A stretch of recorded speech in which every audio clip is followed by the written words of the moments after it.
So I'm in my childhood house, and there's a woman being kept upstairs in the house in a room. And there is a woman that is hired to help her to do yoga for some reason. And she is not only like a woman, but she flickers like in and out of like different forms. So she becomes a loom and then a kite. So it's like woman, loom, kite. And my mother is in the room beside her, and she's on the phone and she's talking about her. And she doesn't think that the woman can hear what she's saying. And she's kind of going on to her friends about how she's crazy and she's too much to handle, and just going on about this woman in the room. And I go into the room to see this woman that's like locked in there. Like I get the sense that she's like kept there. And she's like going up to a screen, a TV screen. And she's trying to tap like a touch screen, trying to get food. Like she was really hungry. And I had like a piece of pizza. And I went in and like offered her like a tiny little piece of pizza. Like it was the smallest piece of pizza I've ever seen. It was kind of strange. And I got the sense that she was just like deprived and like super hungry, but she was somehow okay. And I felt bad for her. And I went downstairs, and my sister told me that there was someone at the door for me, and she doesn't know who it is. So I go outside, and I don't see anyone at first. And then this young man, he was like draped in all of these bright colored beads, and he like was levitating, like he floated down from the sky. And I took his hand, and I started levitating, and then we floated into this forest near my house. And there was this huge rock that he took me to. And at first I thought it was solid, but the closer that I got, it was more energetic. Like it was something I could move my hand through. And then I looked even closer, and I noticed that it actually had a face, and it was a head. And it was like a woman, like this really old, haggard woman's face. And I kind of got this feeling that it was like a witch, if you will. And I felt really safe and protected in this space. And I sat down next to the rock, and like even though I could move my hand through the rock like decided to like hold my back so that I wouldn't like fall through this sort of like energy field, if you will. And I just sat there with this rock, and I didn't see this, but I felt like the rest of her body was like buried in the earth below her, and her head was just like this rock that was like poking out of the earth. And the man with like all the beads just sort of like levitated there and just like watched the whole thing. That's pretty much, well, I mean, the dream's like super freaking long, but like that's one part that like really stuck with me.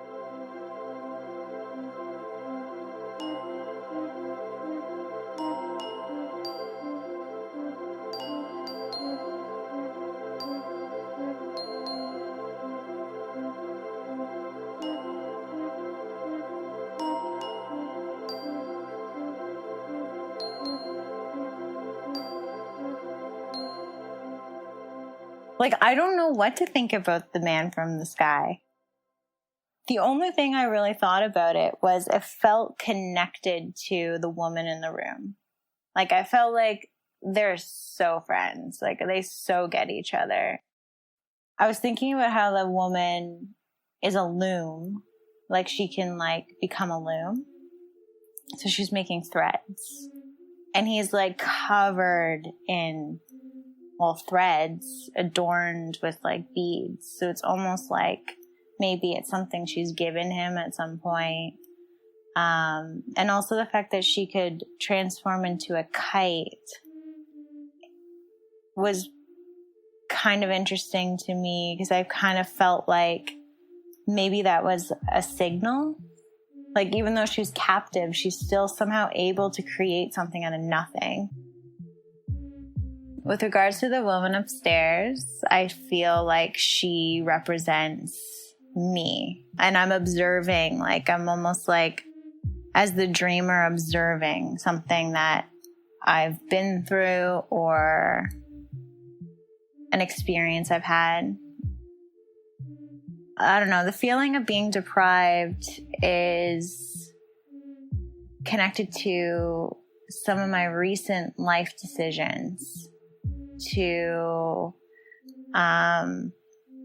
leave my husband mainly, and how doing that revealed that there was sort of a box around me. And that's how I can relate to this woman being held captive in a space, in like a childhood home.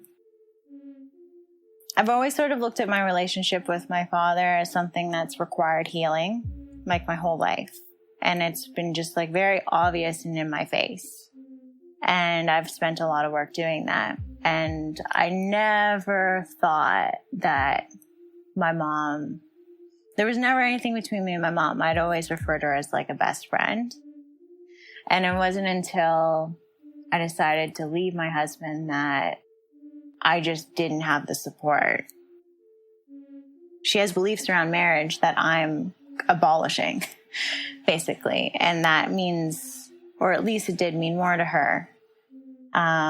When this first happened, I think she's like slowly coming around. Obviously, there was something that was not aligned from the beginning, but I just kept going.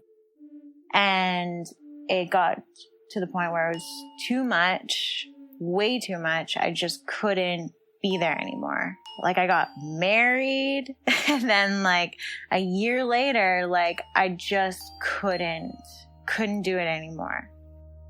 So when I left, like, he became full on Christian.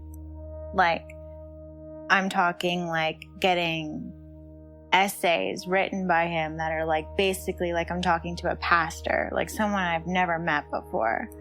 And then having my parents, like, well, I'm going to say more my mom. My dad's a little bit more like easygoing, but completely weaving like with this like religious sort of like understanding of what I'm doing, and labeling me as, you know, like a sinner or the devil, or, you know, this like witchy, like bad person. Like I'm a bad person.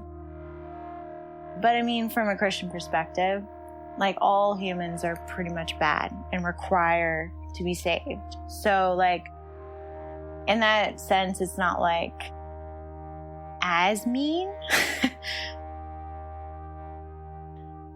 But the interesting thing is like they see it as like this horrible thing, right? Like we're not connected the way we used to be. Like you're doing something that, you know, they don't agree with, but it's a necessary break, or like it was a necessary crumbling of like the family dynamic and my relationship to my mom, that I didn't even realize that there was something there that needed to be looked at between me and her. Like I had no clue it even existed, which means it just controlled me. It's what made me choose my partners, so that it was aligned with her beliefs, not mine.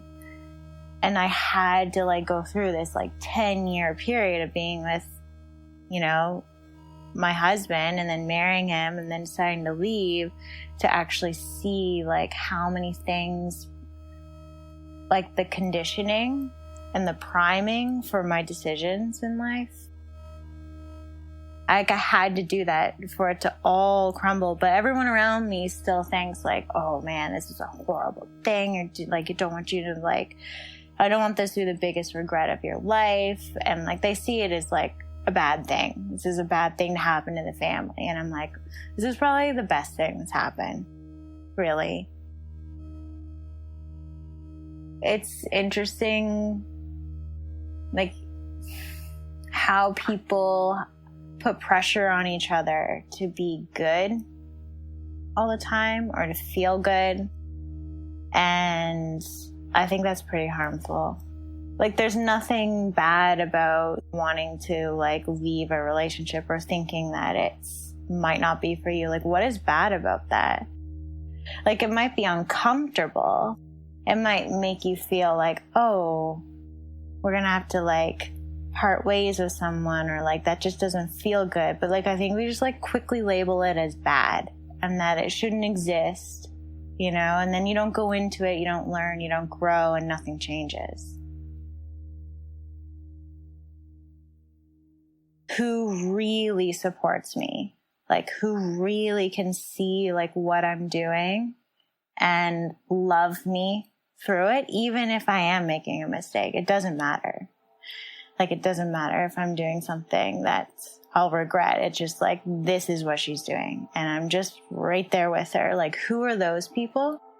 And like, those are the people that I talk to, that I reveal myself to and give my energy to. And it's been surprising to realize that the circle I had around me before is just not there for me right now.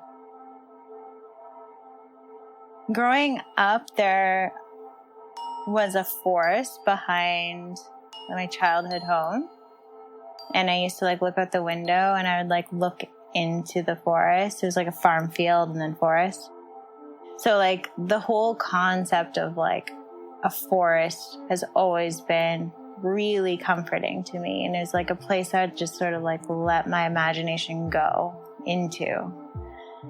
Just by however I felt at home, or whatever was going on at home. Like I always had the view out my window that would bring me some sort of peace.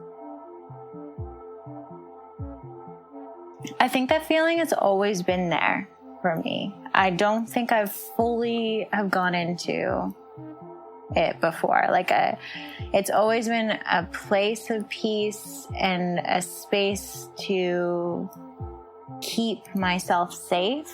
So like when something's happening or there's just a chapter in life that I don't really feel full, which I think I'm still coming into fullness. Like I'm realizing that. It's always been a place for me to retreat and like just replenish and restore like that little bit of myself that I'm like keeping. The fact that like the dreamer ended up finding a sense of home and peace and family around this object that appears to be solid but actually isn't, I think kind of speaks to, I don't know. I actually don't know. I don't know if I have language around it, but I feel like there's like something there. Dream Logic is made by me, Elias Campbell, and Sean Sutherland, with producer Victoria Hoare. Original score by Sean Sutherland. Cover art by Stephen McLaughlin. Special thanks to this week's guest, Shailie Dubois. You can follow us on Twitter and Instagram at DreamLogicShow. If you have a dream you'd like to share, email us at dreamlogicpod@gmail.com. If you want to support the podcast, please subscribe, rate, and review, and share the show with a friend. You can also make a donation via our website, dreamlogicpodcast.com, which will help us continue to make the show. Thanks for listening.